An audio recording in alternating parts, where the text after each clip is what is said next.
Now, when we're not able to travel to a museum of computing, that's when we can use our pocket museum of computing. And as I open it, I'm taking out today's object, the punched card. So let me tell you about the punched card. Okay, so in the years from 1780 to 1880, the population of the United States grew by a factor of 16, from 4 million in 1780 right through to 64 million people in 1880. Now the government used to organise every 10 years a census to help them analyse the needs of their rapidly expanding population. It helped them to plan where schools, hospitals and railroads would be needed the most.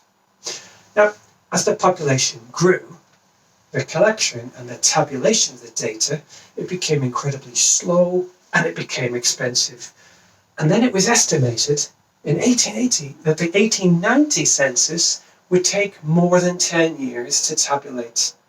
That means just as they were transferring the data into the tables that they collected for analysis and for planning, it'd be time to start all over again. Whoa, everybody stop! We have to get on with the next one.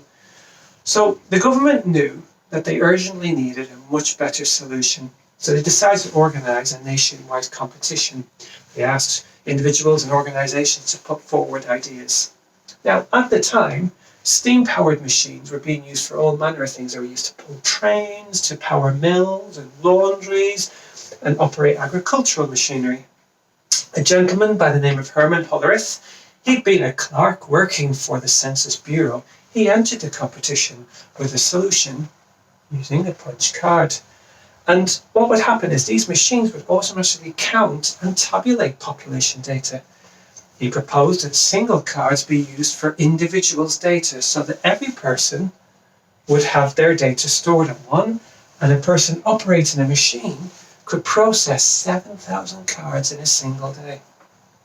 Now, Herman not only succeeded in winning the competition, but he also managed to save the US government $5 million in 1890.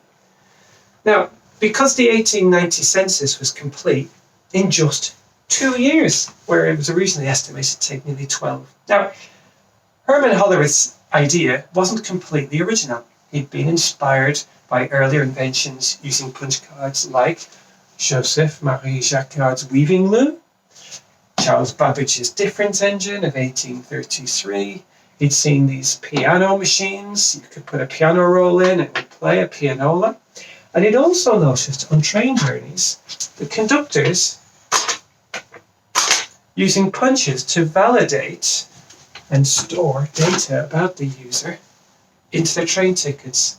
Now, the use of punch cards continued for at least another 80 years, and it enabled organizations to calculate and process vast quantities of data extremely efficiently, and it also led to the formation of computing giant IBM.